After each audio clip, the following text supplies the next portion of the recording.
Good to see you all. Thanks for joining me. 90 of us, exciting. So, we'll just jump into things. You know how it is. I'll jump back into the chat and see how you're doing. But basically, yeah, I want to start off by giving you a bit of an update of what I've been up to and exciting developments with the film. And then I think if we get into some Taoism questions, I haven't really prepared much, but it's up to you guys where we want to go with this. Hopefully we can talk some interesting Taoism things. If you have any questions, I'd gladly explore them with you and talk about the sort of insights that have helped me from Taoism and may help you as well. And just to say, you're over here and the camera's here, which is why I look there.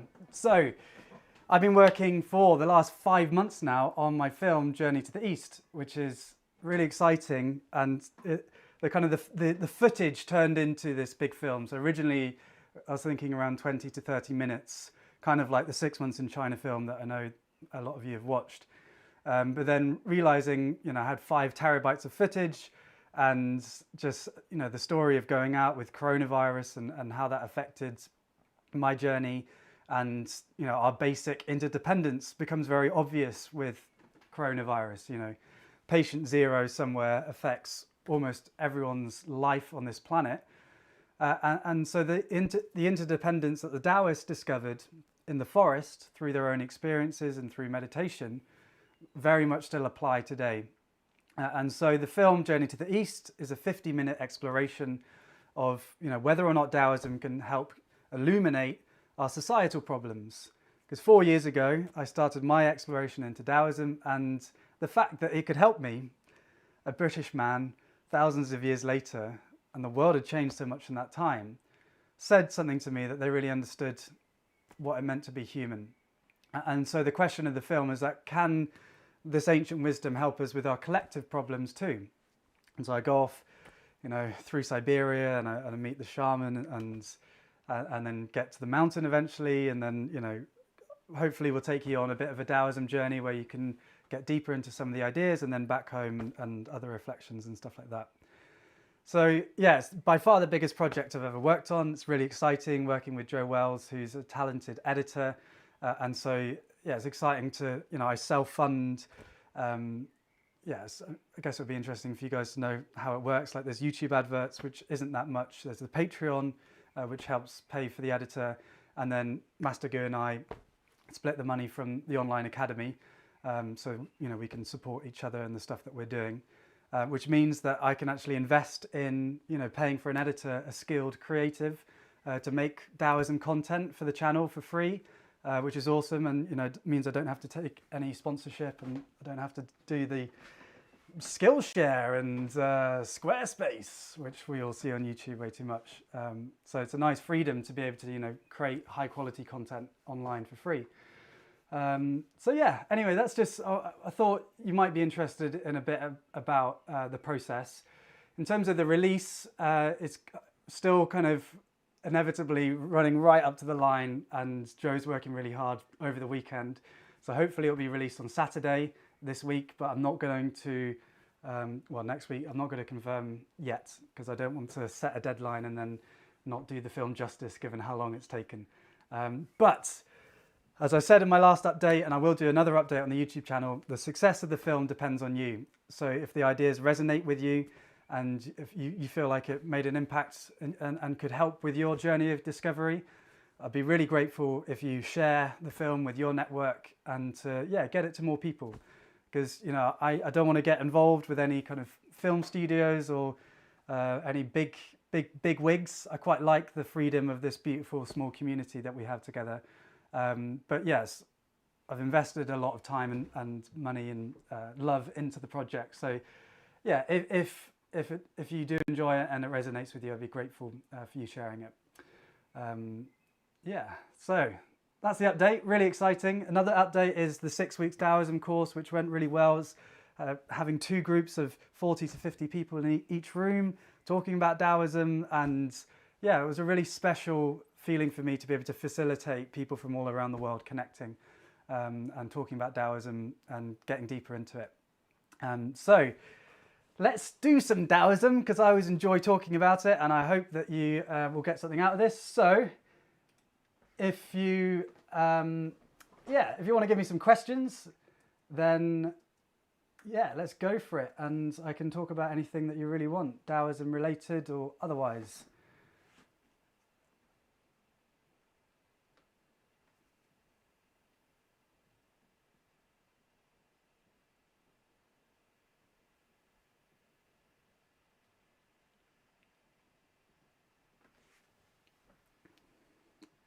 Patrick giving us a Tao Te Ching chapter, lovely. So we could talk about, the Tao, Yin Yang, Wu Wei, lots of other things. Does Taoism offer prayer for others, healing? So there's two types of Taoism, and in the Chinese language they are different. So you have Tao Jia, which is the Taoist philosophy, and you have Tao Jiao, which is the Taoist religion. And so there's lots of kind of rituals and prayers and mantras that go on in the temples and the monasteries in Taoist communities. There aren't any kind of specifics that come out of the Tao Te Ching or Zhuangzi, but certainly over centuries, cultivators have repeated the Tao Te Ching as a mantra, as a prayer. And then for others, that could be a shared experience, like it is with the monks, where they all meditate and say the mantras together. What was my first impression on Taoism, and how did your journey start? So hopefully you guys know some of this. So I'd say I would have put myself in the camp of spiritual but not religious. I kind of, growing up, had a wow experience in terms of nature being so amazing, and had kind of a general sense of wonder for the world. But I'd never read any spirituality. I'd never really educated myself on what other ways of thinking there were. At the age of 9, I think I talked to Jesus quite a lot. I was brought up as a Christian, but kind of fell out of the church. I got anxious and confused after finishing university and wasn't quite sure what I was doing with my life. And within a month descended into anxiety and confusion when I couldn't sleep, and I was just beating myself up, feeling sick, and having really harsh thoughts of, George, nothing's wrong. Why do you feel like this? Why are you not good enough? So that was the start of my journey of wanting to learn how to be kinder to myself. And I'd watched some videos of some Kung Fu monks at uni, and I wrote in my diary, try some Kung Fu. So I thought that would be good for my mind, body and spirit. So I originally had this very arbitrary decision between Shaolin and Wudang, which are the most famous types of Kung Fu. And I thought I'd try Wudang because it's more, internal, meditative. I had some vague idea that meditation could help me. But I actually read Taoism was the philosophy of the mountain. I thought, well, I haven't heard of Taoism. Probably Buddhism will be better, which is, quite a funny memory that I have now. Of course, I arrive to Wudang and I try and get into a monastery. There are no Kung Fu monks. I didn't do quite enough research. Well, they're not Kung Fu monasteries in the kind of movie sense. They do practice Tai Chi and Kung Fu, but you're not going to just let a random foreigner come in. Then I turned to plan B. If I couldn't learn Kung Fu in a monastery, I'd try and learn in a Kung Fu school. And then the locals took me to Master Gu's Tai Chi school. And I thought, Tai Chi, this is just for old people. But I was very wrong about that, and I fell in love with it. And then also found Taoism and started reading the Tao Te Ching. And just everything resonated with me. I was like, oh yeah, this is a thing that makes sense. And, this is what I'm doing. And this is how this book is offering me another way of thinking about these situations. And since then, it really just, I hopefully went with the flow with that. It really resonated with me. And I realized that I'd found something that, was powerfully transformational for me. And so since I've been following that and getting deeper into it. I think hopefully some of you guys will have the same experience if you have read the Tao Te Ching, is that, it speaks to something that you feel like was already true about yourself, but you just didn't quite know how to talk about it, or you'd forgotten about it. So a lot of the Taoist discovery is not an accumulation of new ideas and tips and tricks. Instead, it's really trying to understand what is already true about human beings in general, what's true about nature in general, and therefore we can shed the baggage and the rigid ideas that often cause us pain. And that discarding is a really important process. In chapter 38 of the Tao Te Ching, probably someone can correct me of what chapter that is, Lao Tzu, the author of the Tao Te Ching, says, if you learn, you accumulate daily.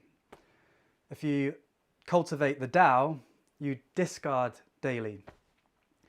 So yeah, Tao is often a process of discarding, seeing what's already within us, rather than trying to bunch more things into our big old brain. So that's an introduction to my journey.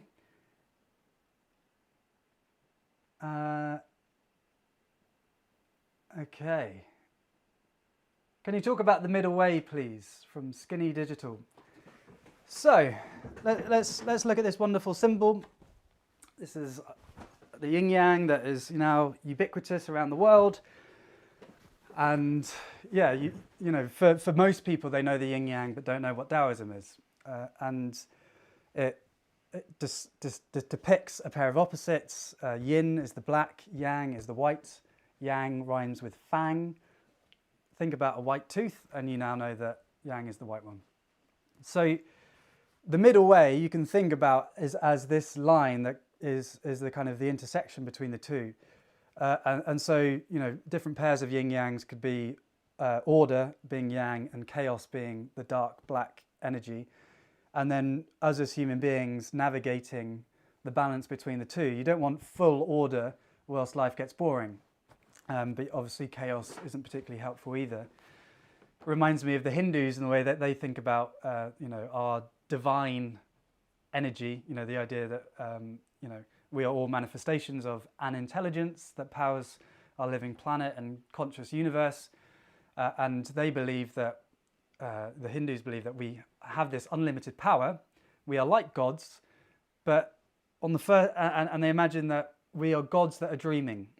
And so they imagine that if a god was to sleep for one night, and that would be like us living a lifetime, the first lifetime they would have absolute power, absolute knowledge, like, you know, the sort of great god powers that we talk about, and so they could get whatever they wanted, money, ladies, gentlemen, you know, whatever they want, every wish fulfilled. You continue that though over a few nights and you get a bit bored, don't you? Because you know what's going to happen. You're all knowledgeable, you're all powerful. So the god decides one day to just pretend for a night that he isn't or she isn't the ultimate power, and instead just pretend to live a human existence and to not know what's going to happen next, and to tread the line between order and chaos. And so, yeah, I quite like that. We all have this unlimited power, but we're just pretending that we're not for a lifetime. So practically for us, the middle way, it's often, you know, the yin yang offers a more flexible way of looking at life. You know, we could get deeper into it, but I think I've talked about it before, and you guys will know that, you know, so white and black, good and bad, right and wrong, these opposites, they come into being together. They need each other in order to be able to be defined. An inhale, unless I hold my breath forever, comes with an exhale. You can't have an idea of what on is without an off. Now, that sounds simple, but it's easy to catastrophize and say, okay, well, I'm messed up. I am a messed up person. And then that, you know, full stop, that becomes the story of who you are. Rather than realizing that, okay, even if I feel bad about myself, there will be this light, this positive energy in there. The yin yang makes us more resilient to catastrophizing. And so it is that middle way of trying to navigate the kind of the relationship between these two forces that are always present in many of the things that we do. And so, yeah, taking the middle way can also be instructive for the decisions that we make. So, yeah, sometimes not doing and just waiting until you have like a big yes of, okay, I want to do this, can be effective. And then other times you need to just step out into chaos and into darkness and put your foot into the unknown and see how it goes. But understanding that there will be never a correct answer. You'll never ever be able to get everything right in any decision that you make, because the world's too complicated. We only have limited processing power. So yeah, remembering the yin yang in the middle way, we can be compassionate to ourselves with being okay that we don't have everything worked out, and just try and navigate this middle way where we're acting from the present moment. We are being receptive to how the world actually is, rather than putting all of our energy into one future that doesn't happen, and then we crash and burn. It's much better to return to the present moment. And yes, we can have plans in the future, but that practice of regrounding, which is why meditation and Tai Chi are so helpful, can help us just stay resilient and move through the darker times in our lives, which are inevitable. But yeah, we can flow through them more quickly in time. All right. Hanane asks, what are the habits that you have implemented in your life since you discovered Tai Chi and Taoism? So the habits for me, I wake up every morning and I do 10 minutes of Qigong, and I'm busy at the moment, and I find like if I skip even one day of it, my body begins to hurt and feel stiff. So I find this a very good practice actually. First thing in the morning, I go straight down and I just do 10 minutes of Qigong, and I'm still like half asleep, but I find that just really wakes up my body and is a manageable practice if you're busy and you're working. So that is something that I found great. Then the practice that I do throughout the day is taking a breath. If I'm stressing myself out, it's a meditation practice that you can do almost instantly at any time. Meditation doesn't have to just be crossing your legs, squinting your eyes and trying for 20 minutes not to think. Instead, just coming back to the present moment. Often if I'm ruminating and stressing myself out,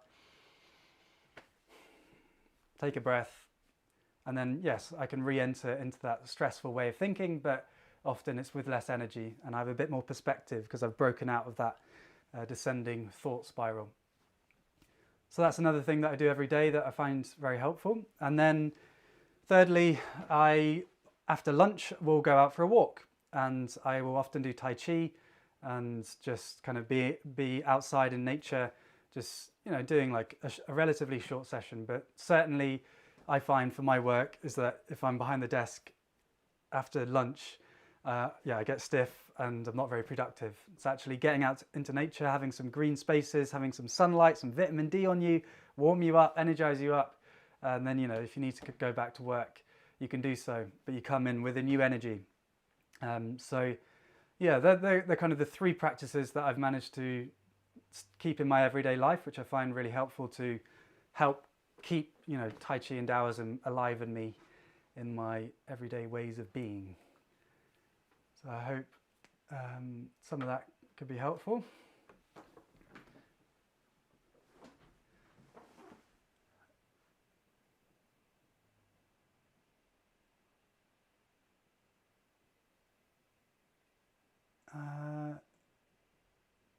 Do you feel Taoism has helped you with emotional regulation? Yeah, so if I'm stressing myself out, I find it very helpful to have the Tao Te Ching, which is another way of looking at the world. And it's like having an old wise person at your shoulder, offering you a different perspective on the situation. And I'm really grateful for that perspective, because often, our thinking and our patterns, we can loop and loop and loop and repeat the same thought process, not getting any further, but it doesn't stop us from, thinking out of a spiral, going out of control. So yeah, Taoism, it kind of regrounds me, is how I would say. So for example, like atheism is probably, my generation, the most popular religion or self-identification, at least in Britain where I grew up. And I think that it misses quite a lot of the human experience, which is the fact that we are all manifestations of the crazy intelligence that animates this planet, and all the plants and animals that have this amazing power and strength, and you know, we are one species of this wonderful natural world that we inhabit and share. And here's this wonderful Calethea, and you know, this is a conscious being, because every night when the sun goes down, she, he, it, they lifts its leaves up so that, you know, if it does rain in the night, I believe this is why it does it. This is just, you know, me working out why it does this, so it can capture more of the rain in the roots. And then when I wake up, all the leaves are back down, ready for absorbing the rays of the new day. So, you know, this is a consciousness, which is an intelligent being. And yeah, I think that kind of growing up, I didn't feel a particular connection to the world. I didn't really think about my relationship with nature, and I didn't feel particularly part of this world. And I think that's one of the kind of the problems of atheism, is that it makes us feel like we're fluke accidents in an otherwise dumb planet. You know, that, and also this kind of superiority complex of we are separate from the world. Atheism doesn't have to, you know, go to that extent, but there is more. Taoism has helped reconnect me to this sense of belonging and feeling supported by the world. You know, like given how, you know, strong the trees are, you know, they live for hundreds of years. That strength also flows through us, because we share 60% of our DNA with trees, 60%. So the very building blocks of nature flow through all living organisms on this planet, DNA. So, yeah, that has been one thing that's really helped me feel, be able to have some perspective of my emotions, because, you know, these are flashes of energy popping into my head, and often if I just come into my body and reground, and, you know, reground to the earth, which we may be getting a bit woo-woo for you, but, you know, feeling supported by it helps me be able to just handle the more stressful things in life, because I feel a perspective, a sense of, you know, I can choose to engage with these thoughts, but also I can just choose to be one part of this wonderful world that we inhabit. So it kind of takes the energy out of my negative thinking. And so, yeah, the Tao Te Ching offers lots of different ways of looking at the world. And so, yeah, there's the Tao, which, you know, is their word for the intelligence that animates this living planet. And then there's the Yin Yang, which is, you know, the dynamism and the flow and the movement of nature. And since we are one manifestation of the laws of nature, the Tao, that same rhythm and flow and movement applies to our lives too. So the Yin Yang is, you know, instructive for us as well. And yeah, there's lots we could talk about, but certainly I feel more and more that Taoism is a part of the story of who I am, and that does help me kind of have some perspective that, you know, there were insights thousands of years ago that can still help me. And so at least it's like a, you know, in your toolbox, things that can help you. You can take that for yourself to help you navigate life.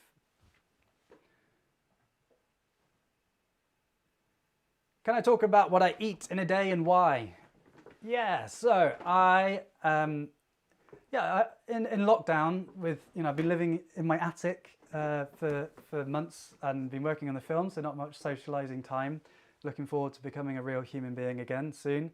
But yeah, I have got more into body work and movement and reconnected with Tai Chi, which has been beautiful. And also, trying to like eat more healthily. One of the chapters from the Tao Te Ching is, you know, the 5 colors blind the eye, the 5 sounds dull the ears, the 5 flavors dull the taste buds. The sage, he observes the external world but trusts his inner vision. He allows things to come and go. He prefers what is within to what is without. So that's some instruction from Lao Tzu, which I apply to my eating. The 5 flavors dull the taste, the 5 colors blind the eye. So I hope I'm not alone, and I guess I'm not alone, of, you know, if I'm feeling down, I'll have a craving to, you know, fill this void that I feel in myself with food, because, you know, at least that's something that reliably, you know, can perk me up. But, you know, inevitably you eat the food and you think, okay, that will satiate me, satiate me, and then of course well, I feel not any different. And so it's easy to fall into this illusion that following these desires can lead to the satisfaction that we crave. But Lao Tzu gives this timeless wisdom and instruction that the 5 colors, all these sensory stimulations, they don't actually help you see properly. They don't actually help you have clarity. And in fact, they dull you because you fill yourself, and so that you can't really connect with your body's wisdom, because you've got so many stimulations. Like you're always on your phone, you're always on your headphones, you're always when you're feeling down, eating food, like wherever our more destructive habits are, it actually is a distraction to the actual real root cause, which is trying to be okay with oneself and not using external things to fill the void that we may feel in our darker moments.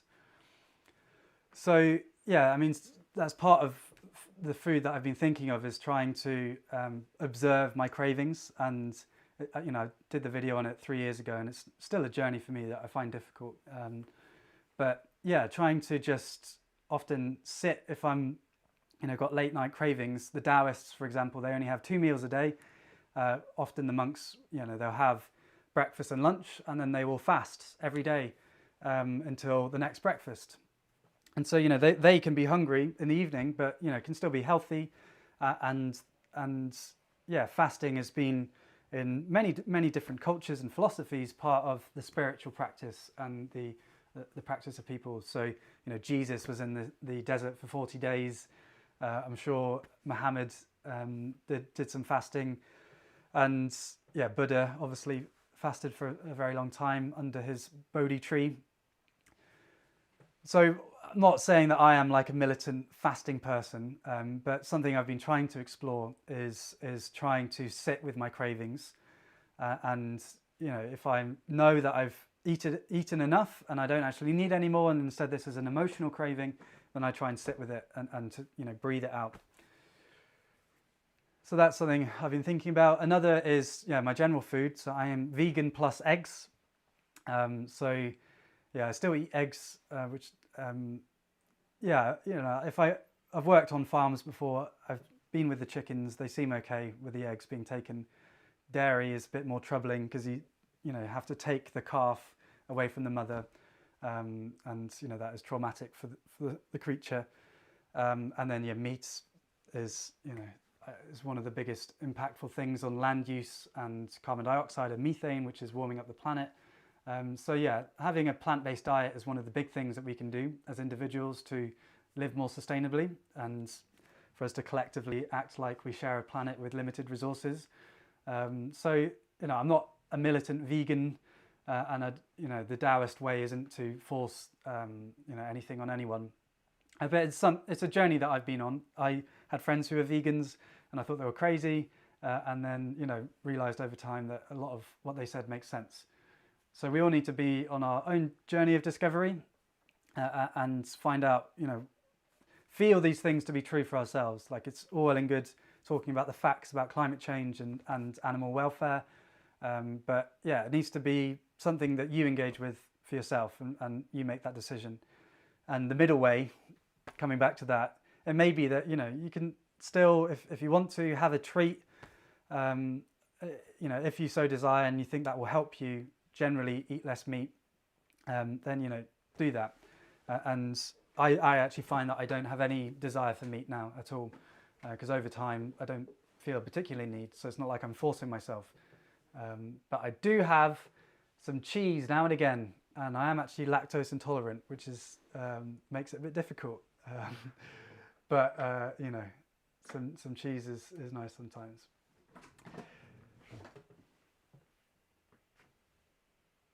Okay, so I think maybe do another 10 minutes or so, and then if you want, we can do some movement. We can close with a meditation and some Qigong. You guys can join me if you want.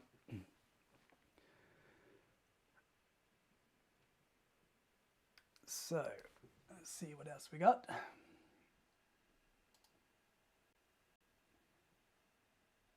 How do you keep from worrying about things that will happen in the future?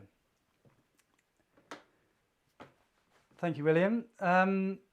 Yeah, so I think it's similar to what I was talking about of trying to act from the center and this idea that the world is so complex that we can't fully understand what's going on. And so we can never make a fully correct decision. You know, talk about, there's an abundant amount of information bombarding our senses in any given moment, coming through our eyes and ears and mouth and nose. And so our brain has to process that. But obviously that's way too much to fully comprehend. And so our brains miss things, they create shortcuts, patterns that repeat, which don't actually reflect how the world really is. And it's great that our brain does that, because or else we'd be overwhelmed the whole time. Like, imagine if every time I wanted to lift something that my brain had to calculate, okay, I am a consciousness in a body who has an arm that can lift things. Yes, it is strong enough to lift. Yes, I can drink. You know, to do that calculation every time would be ridiculous. And so, you know, we just make the shortcuts that I have an arm that I can use and that my name is George. And, you know, whatever the short summary of us is, like, you know, my mental health problems back in the day, you know, I'm an anxious person who is weak, and so I need to improve myself. Like the story of who I was contained within about 2 sentences, which, you know, serves a function because it allows us to have some story of who we are, so we know where we've been and where we're going. But inevitably, if we can't even describe who we are in the present moment, we're never going to be able to predict the future. We can't control what thoughts come into our head, let alone what other people are going to do. So it is firstly a practice of just letting go of control of, well, the illusion of control. Letting go of the illusion of control, because your brain craves certainty, and so it tries to, you think through every potentiality and you think you've got it down, and then you forgot the key thing inevitably. So yeah, we can't control the future. So let go and let down, that's the first part. And then it's about moving from the center. So if things are going not the way that you imagined, and you know, we can still plan and we can still think about the future. You know, we've got these brains to use them, but coming back to the center, it's like, okay, the world's changed. I'm going to act from my center and reground and see what's really in front of me. So that will help you, you know, if you are overthinking about the future, is trusting that you can be effective in the present. Like, even if you go into a job interview and they ask really difficult questions, you know, like trusting to do the best that you can in that present moment will mean that in that situation, you don't get overwhelmed and flustered and like, oh, yeah, I haven't prepared for this. And then you know, crash and burn and you fail. Versus, okay, they're asking different questions. I'm just going to stay present. You know, you ask them, can you repeat the question again? Give you more time to think. And otherwise just say what comes up. You say, well, you know, I haven't really learned much about that, but you know, this is what's coming up to me right now. So, you know, this wonderful body that we inhabit, that, you know, all of us have this amazing apparatus that is doing so much without any conscious control. Like, it actually can be incredibly powerful, and you can in the present moment be very effective without having to have everything verbalized up here, planned into every intimate detail into the near future. No, you can act from the present and still get things done. So letting go of the future, and then realizing that you have a powerful effectiveness in the present. Those two things together can help you, you know, navigate life more generally. And yeah, both just knowing that we have that potentiality, I think, is really powerful. How does Taoism help you with boredom, from Braden? Yeah, so boredom is an interesting one. And, you know, I imagine I'm like a lot of you. I watch YouTube, I listen to music, I listen to podcasts when I'm cleaning my room, so that I can, you know, 2 birds, 1 stone, learning and doing things. And so I think this generation, people alive right now, we've got so many great grasps on our attention, so many things vying for our attention, which many of them are great. But it means that when we do have moments of silence, that suddenly it's like, oh crap, how do I handle the boredom? I hate being bored. I've never been this bored, I can't remember the last time I was like this. How do I handle it? And I think one of the things I talk about in Journey to the East, or, I find out is, I come back feeling all good, like I've been in the forest, had my journey of discovery. But, that's all well and good learning in the forest in a year of isolation and fragmentation. And so I wanted to find out, what everyone else has been learning. And something that I learned in Wudang is that, there's a space up here, when you have emptiness, for insight. Actually having some quiet can be a teacher, because it brings up thoughts that normally, you wouldn't have time to hear. And you'll know this for yourself. If you're walking in nature, you're having a shower, these are the sort of moments where insights pop up from the subconscious. And so it can be a powerful teacher, boredom. And so I'd say the first thing that is to think about is, boredom is a useful tool, or is something that if we sit with, it can help us, understand the world better, because we're not just cramming information into our heads. Instead, we're seeing what the body intelligence is giving us, and the body intelligence can integrate, all the different things that you've been learning and reading, and then pop out an interesting synthesis between them all. And Taoism has all these amazing practices that help you basically have some emptiness in your mind. Tai Chi, a moving meditation. Jingzuo, tranquility sitting. Duanzhuang, tree trunk standing. All the sort of practices that come out of the Taoist culture are about trying to be in the world rather than be in our heads and be in our bodies. And that can be a teacher. So suddenly we've flipped the script on boredom. It's not just something to avoid, it is a teacher. And so, that I think that is something that Taoism can offer us to help us be okay in our boredom moments. It's an opportunity to practice. It's an opportunity to get into the world rather than stay in our heads.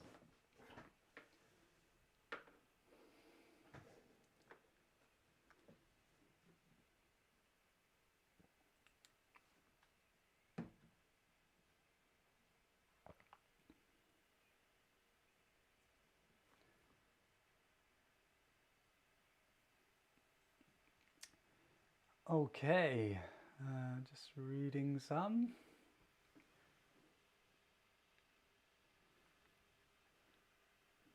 Will I be offering classes again? Yeah, I think I will. I'm going to do some more online stuff, and I might start something in Bristol, which would be fun if anyone is in the UK. So yeah, having like a physical class, and I might go on a bit of a speaking tour in Britain to whoever will have me. But yeah, those details will come out later.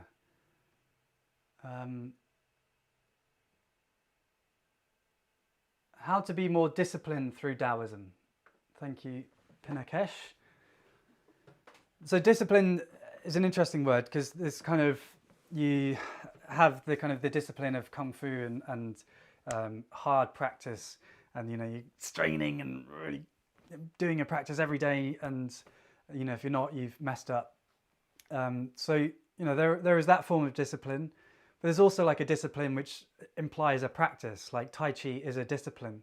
It's a discipline, a moving discipline, which suggests a kind of a dedication, a practice over time, rather than just being like something that you militarily are forcing yourself to do. So yeah, there's kind of the Taoists. They do have not only Wu Wei, which most of you, I guess, will know about, of effortless action, spontaneous action. They also have practices, so like Kung Fu masters and Tai Chi masters, and intellectuals. Like, they will have a discipline, they will have a practice that allows them to develop their skills so that they can do amazing things. So Taoism isn't a philosophy that is in opposition to having a discipline, but it's the way in which that you do it. And so for me, having a routine is really important. So like knowing what I'm going to do. Like, we have limited willpower, and if we have to make decisions every day, like, okay, what time do I wake up? Okay, what am I going to eat this morning? what am I going to do, my qigong or my coffee first, or am I going to do green tea? You know, if you're having to make all these decisions every day, it prevents you from just being able to flow to, like, you know, go downstairs after your alarm, and well, you wake up naturally because you wake up at the same time every day. You do qigong, and then you have your coffee, and then you do some work, and then you you know, have breakfast, whatever. Having a routine can help you flow. So there's an interesting interplay between these two things of kind of free-flowing, non-structured living, but also a structure allowing you to flow. And so, for example, with Master Gu's Tai Chi School, we'll have a timetable, you know, up at 6:30, breakfast at 7:30, Tai Chi training 9:30 to 11:30, then back in the afternoon. You know, it's a fairly tight and disciplined timetable within reason, but that allows the kind of structure for the day, which allows you to flow more easily. And I'm sure that lots of you have found that with lockdowns and you know, having a structure, and suddenly you're not going, or having a lack of structure, you're not going into work anymore, you're not meeting anyone for meetings, and you just got yourself on Zoom on your computer all day, and it's really hard to stay energized because there isn't a routine. So like things like getting out first thing in the morning, so you have some fresh air, some wind on your face, having regular kind of standing breaks, stretching breaks throughout your working day. Like, we are not designed to do this all day. So often, you know, I'll do something like this or this, and then also wake up the wrists. You know, like, so these are part of my routines to help me stay energized throughout the day. And you know, I'll take regular breaks. You know, it's the yin yang rhythm of activity and rest. So yeah, I see discipline as a more general term rather than as something that's particularly harsh. But certainly it's something that is, you know, throughout the Taoist practices as a culture, and helps you cultivate. But also it's also knowing when to let go and just to relax into flow, whether or not that is structured.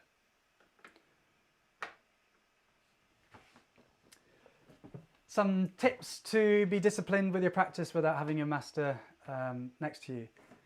Yeah, so, you know, like self-motivation, I think having some kind of structure that you're working towards. So, you know, like if you're a student of the online academy, then, you know, you can be working on the 28 Tai Chi form. And yeah, I like, for example, the Qigong forms, I practice them from the online academy every day. So I use it, you know, like you guys would if you are the students. So that is useful to have, like, somebody doing the form correctly, you know, and then you're able to follow it. And then I think that certainly having a teacher is helpful. And also there's the social dimension of it. Hopefully, as the world reopens, like, if you can start a Tai Chi class and find a community. I've actually started getting into, like, body movement stuff. So like the 5 rhythms, which is kind of a expressive dance thing, which I find, you know, I've always enjoyed dancing and dance music, and so that's something that I'm exploring, and great people go to those sort of things. So it's exciting to have a community that do that. I've also tried some capoeira this weekend, which is the Brazilian kind of martial art dancing, spiritual community experience. So yeah, I certainly think, like, I wouldn't want to recommend, you know, you learn by yourself only. Obviously, it's difficult to connect with a good teacher. That's the trouble of our kind of separated world that we live in. And, you know, so I certainly have been self-motivated and working by myself on my practice.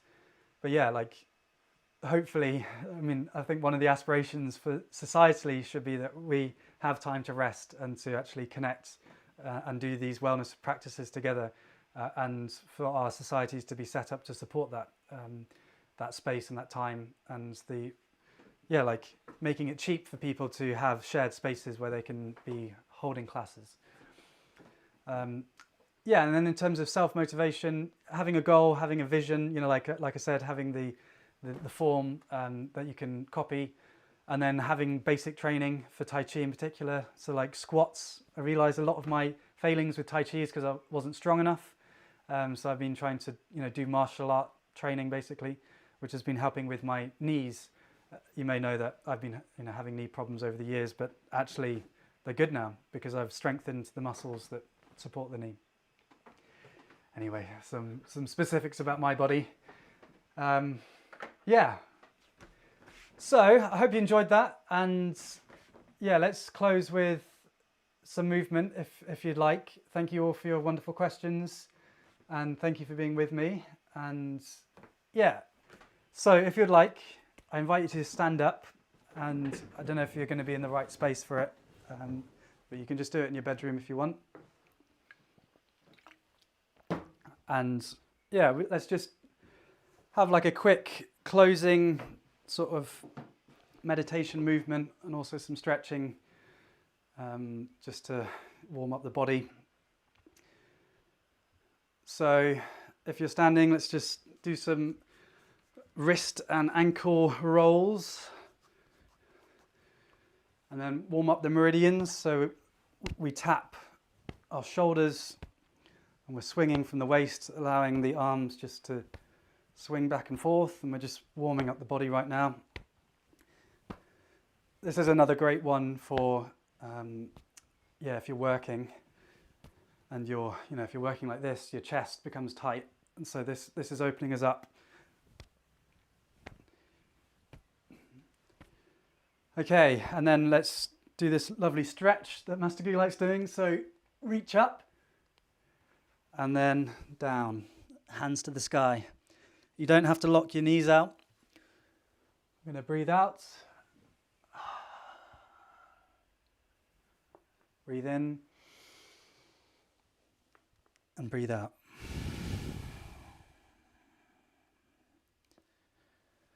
And try and come into your body and the breath. Breathe out. And breathe out.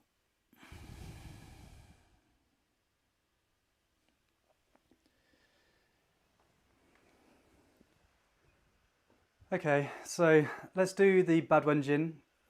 We'll do a few moves from it. 8 brocades, and it's supposed to make you smooth like silk. And so these are some fantastic moves that I do quite a lot. So our standing position, our feet are slightly wider than shoulder width apart. We've got a nice bend in the knees so you're not locked out. Your weight is across the whole of your foot. Your feet like to feel connected to the earth, so don't just give them your heels. Instead, you may need to lean forward a bit so that you can distribute your weight across the whole of your foot. And then you want to be upright and relaxed. Upright and relaxed. So if you imagine a string attaching to the top of your head, it's not yanking you like this. Instead, it's just keeping you nicely upright, and then you're relaxing downwards.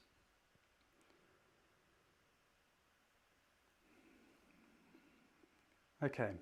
So now that we're kind of coming into our bodies, if we link our fingers together and lift to the sky,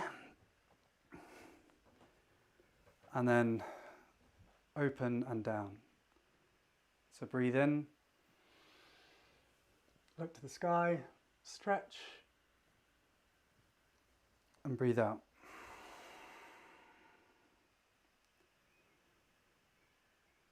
Breathe in.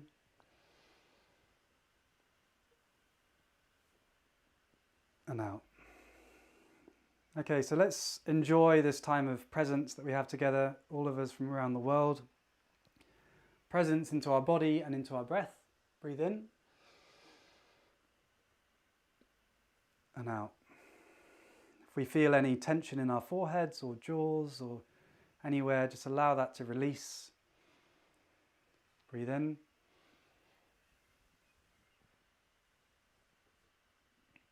And out.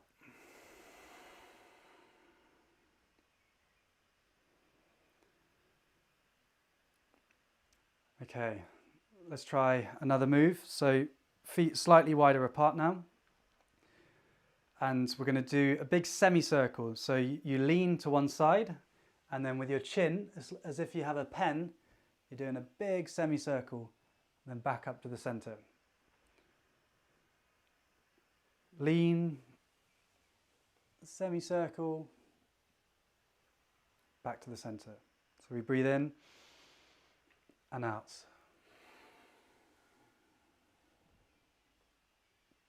Breathe in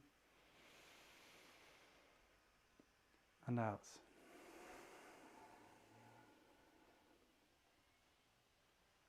Breathe in and out.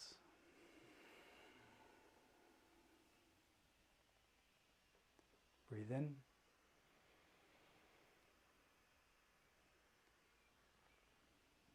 and out.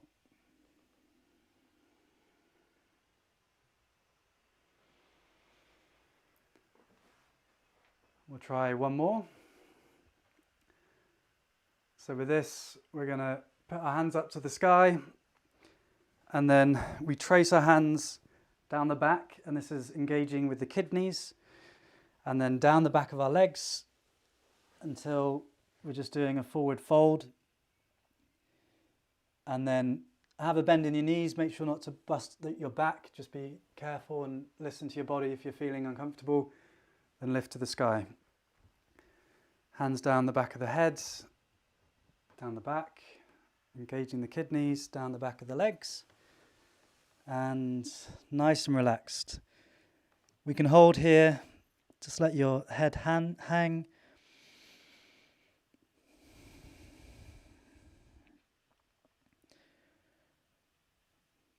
And when you're ready, protect the back. You can bend your knees, roll up every vertebrae, and stretch.